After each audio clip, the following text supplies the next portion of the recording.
इस संस्थान का जैसे कि आज हमने जहाँ 63वां उसका जो फाउंडेशन डे मनाया है, संस्थापना दिवस मनाया है, तो इसका बहुत योगदान है, खास करके इस स्टेशन का हिमाचल प्रदेश को और साथ में लगते जो भी हिल पहाड़ी जो प्रदेश हैं, क्योंकि वहाँ बकरियों भेड़ों की काफ़ी संख्या है। और जो हमारे किसान भी हैं, ज़्यादातर आप देखते हैं कि पहाड़ों में बड़े मार्जिनल फार्मर हैं, बड़े स्मॉल फार्मर हैं, लैंडलेस भी हैं। तो उनके जो उपजीविका का साधन है वो ये छोटे पशु हैं, खास करके जो स्मॉल रूमिनेंट हम बोलते हैं, भेड़ बकरी, और इसके साथ ये जो खरगोश भी है। और ख़ास करके ये जो संस्थान है भेड़ और ऊन, तो ये इसमें भेड़ें और खरगोश और कुछ बकरियों का भी ये स्मॉल रूमिनेंट में आते हैं। तो ये इसको प्रमोट काफ़ी कार्य किया है इन्होंने।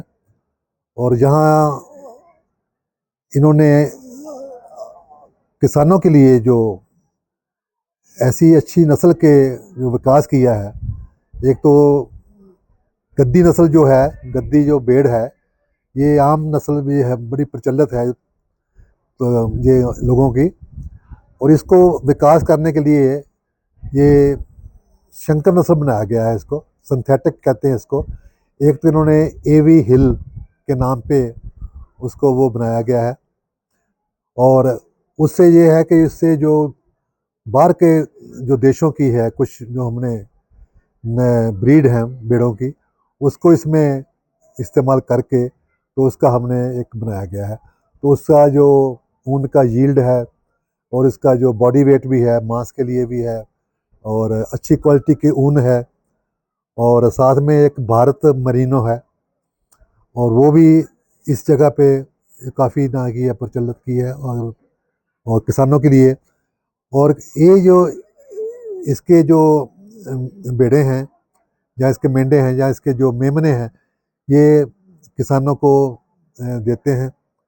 और इसके साथ साथ किसानों को ये भी, इनकी जो वहाँ यहाँ कई टेक्नोलॉजी तैयार की गई है, चाहे वो मिनरल मिक्सचर हो, चाहे उसके उसकी खाद्य प्रणाली कैसे करनी है, चाहे उसके हाउसिंग, अपने शेड आपने भी देखे होंगे, आप अपने उसमें फ़ोटो से खींच के आप दिखा सकते हैं। और साथ का खास करके ये जो हमारे माइग्रेटरी जो लोग हैं, जो कि गर्मियों में जो नीचे आते हैं, और सर्दियों सर्दियों में नीचे आते हैं, और जब गर्मी होती है तो ये ऊंचाई के ऊपर पहाड़ों के ऊपर चल जाते हैं। तो उसके लिए कई तरह की यहाँ जो परेशानियां भी आती हैं, कि ये जो उसके जो मेमने हैं या दूसरे हैं, उसकी मोटेलिटी हो जाती है, एक जगह से दूसरी जगह कैसे ले जाएंगे। तो उनके लिए इन्होंने कुछ अच्छे जो रिमूवेबल मूवेबल जो हाउस शेड तैयार किए हैं, उनके मॉडल तैयार किए हैं। वो भी एक बड़ा सराहनीय कदम है। और और इस तरह की और कई जो हैं, ताकि बीमारी भी कम हो, और इसका जो फ़ायदा है किसानों को वो ज़्यादा हो। और कई ऐसी हैं नस्लें हैं जो अमूमन ये एक जो बच्चा पैदा करती है, भेड़। और इन्होंने जो संस्थान ने एक ऐसी अभिशान तैयार की हुई है, उससे जो 2 से 3 बच्चे भी हो जाते हैं, 4 भी हो जाते हैं। तो वो एक बड़ा जो है कि 2-3 गुना वो जो है, उसकी जो गिनती बढ़ सकती है, उसका मीट भी बढ़ सकता है, उसका वो ऊन भी बढ़ेगा। तो ये एक बड़ा जो रेवोल्यूशनरी जो जो रिसर्च की है, वो इस संस्थान ने किया है। यहाँ भी किया है, बीकानेगर इनका जो केंद्रीय है, वहाँ केंद्र है, बड़ा ना कि सेंटर है, वहाँ भी ये काम किया है। और इसके साथ साथ जो हमारे ये हिमाचल में, क्योंकि जितना भी पशुधन है, हिमाचल काफ़ी रिच है इसमें, पशुधन में। इसमें चाहे गाय कह लीजिए, चाहे भैंसे कह लीजिए, चाहे भेड़ बकरी है, खरगोश है, और याक भी है आपके यहाँ। तो ये और डंकी, हम लोग गधा, वो भी जहाँ पे है, वो स्पीति का है, घोड़े हैं। तो ये बड़ा रिच है। और इसकी जो हमारा एक संस्थान है राष्ट्रीय पशु अनुवांशिकी संसाधन ब्यूरो करनाल में, तो वो उसकी एक ये हमने एक चलाई हुई है कि ये इन जितनी भी नस्लें हैं, कई तो किसानों को पता ही नहीं है कि ये कोई नस्ल है, तो उनकी नस्लों को हम पंजीकृत करते हैं, उसको रजिस्टर करते हैं। और जैसे एक हम अभी पहाड़ी जो गाय है नस्ल, उसको गाय की नस्ल को वो रजिस्टर किया है। और गद्दी जो एक जो डॉग है उसको भी किया है। एक कुछ काम यहाँ इस सेंटर को दिया गया है कि और भी जो किसानों के साथ बातचीत करके ये पहचाने कि और कौन कौन से जो हमारे पशुओं के संसाधन हैं जिसको अभी किसान उनको जानते नहीं हैं कि क्या नाम है उनका। वो कुछ तो वैसे ही उनका उनके पास रिकॉर्ड होगा, नाम होगा कुछ, लेकिन वो हमारे जो सरकार के रजिस्टर में उसका नाम नहीं है। तो वो भी जब तक वो सरकारी हमारी गजट में नहीं आएगा तो तब तक वो उसका जो विकास हम कैसे कर सकते हैं। जैसे भी अब नई नई जो रिकॉग्नाइज जो रजिस्टर की है हमने नस्लें, उनके विकास के लिए पहले तो अब उसको रिकॉग्निशन मिल गया, पहचान मिल गई। अब उसके बाद वो उसके क्या क्या अच्छे अच्छे गुण हैं उनको उभारने के लिए, उसको आगे सुधारने के लिए, वो हम इसको आगे बढ़ाने के लिए और उसके संरक्षण के लिए भी, और उसके साथ और किसानों का मंडल बनाने के लिए, किसान की जो ब्रीडर जो हैं उनको उनकी एक ग्रुप बना सकते हैं ताकि वो ब्रीडर भी जो है उसके ऊपर काम कर सकें। जैसे गद्दी ब्रीडर गद्दी लोग हैं, तो इसमें कुछ किसान ऐसे हैं जिनके पास 200-400 का भी जो इज्जत है उसका भेड़ों का वो है उनके पास। और वो उनके पास एक उनमें विरासत है अपने, उनके अपने पूर्वजों से उनको मिली हुई है, सब नॉलेज ऐसा मिला हुआ है कि कैसे ब्रीड करना है, कैसे हमने उसके जो बेडू रखने हैं वो कैसे उसके सुधार कर सकते हैं।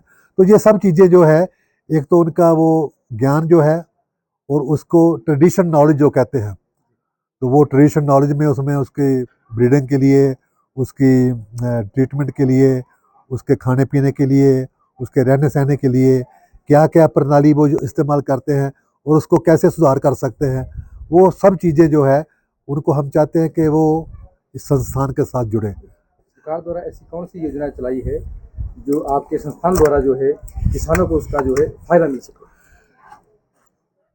किसानों को फ़ायदा ये है कि जो किसानों के पास जैसे अच्छे जो इम्प्रूव्ड हैं, मतलब आगे जो, क्योंकि नस्ल सुधार किया गया है इन संस्थानों में, उसमें अच्छे अच्छे जो हमने मेढ़े तैयार किए हुए हैं, तो उन मेढ़ों के बच्चे वो जो है वो हम इनको सप्लाई करते हैं ताकि वो जो मेढ़े हैं वो उनके ऊपर इस्तेमाल करें मेढ़ों के आगे जब उनके पास, तो वो उसका ब्रीड सुधार के लिए वो उसका विकास होगा। फिर वो क्या है कि फिर आगे बच्चे पैदा होंगे, फिर उनमें से भी वो पहचान करके तो उनको वो आपस में बांट सकते हैं। और ऐसे वो, और इसके साथ साथ वो जो अगर कोई संस्था तैयार होती है, जैसे ब्रीडर एसोसिएशन तैयार होती है जिसमें सभी उस इलाके के जो ब्रीडर्स हैं जो उसको पैदा करते हैं, जो अच्छा काम कर रहे हैं, तो उनको भी रिकॉग्निशन मिलती है, उनको हम सम्मान भी करते हैं। तो मेरा मैसेज ये होगा कि जितने भी ये अपने किसान हैं जो ब्रीडर है, वो अगर वो गद्दी है या कोई है रामपुर बुशहर है या और गाय की, जैसे अब पहाड़ी गाय ही है, तो अब कुछ सालों से आपने देखा होगा कि पहाड़ी गाय की भी जो काफ़ी कमी आ रही है, क्योंकि सभी लोग चाहते हैं कि दूध जो जर्सी गाय है, हॉल्स्टीन गाय है, उसका वो जो संकर नस्ल की है उसको यदि वो देते हैं, उसकी प्रेफर करते हैं, तो इसलिए ये जो गाय है इसका उसका जो प्रचलन है वो कम हो गया है। तो लेकिन आने वाले समय में ये इसकी कई जो खूबियां हैं, हम नहीं चाहेंगे कि वो खूबियां ख़त्म हो जाएं गाय के साथ ही। तो वो उसके लिए संरक्षण के लिए जो प्रोग्राम है वो भारत सरकार भी कर रही है, एनिमल हस्बेंड्री डिपार्टमेंट कर रही है, आपका हिमाचल सरकार भी कर रही है। तो एक पहचान करने के बाद अब ये उम्मीद बनती है किसानों को कि ये जो हमारी पहाड़ी गाय की नस्ल है उसमें और भी आगे सुधार आएगा। क्योंकि अब गाँव में तो आपने देखा होगा कि वैसे तो हम कहते हैं 2 से 3 किलो, लेकिन हो सकता है किसी किसान के पास 5 किलो भी दूध देने वाली है। जब तक हम उसके पास पहुंचेंगे नहीं तब तक हम कैसे वो पहचान होंगे। तो कोई प्रोग्राम ऐसा बनाएंगे ताकि हम जो टॉप के एलीट जो गाय है, मगर मान लो हम 10-15 भी गाय हम ऐसे आइडेंटिफाई कर पाएँ और उसके आगे जो बछड़े पैदा होंगे या बछड़ियाँ पैदा होंगी उनको हम आगे फर्दर मल्टीप्लाई करें। अब और हमारी टेक्नोलॉजी भी बढ़, उसका हम जो सीमन है वो भी हम हिमकृत कर सकते हैं और फिर वो जो सीमन है वो हम इवन जो हमारी पहाड़ी गाय है जो अच्छा सीमन होगा वो हम उनके ऊपर इस्तेमाल करके तो इस नस्ल को भी आगे सुधार कर सकते हैं।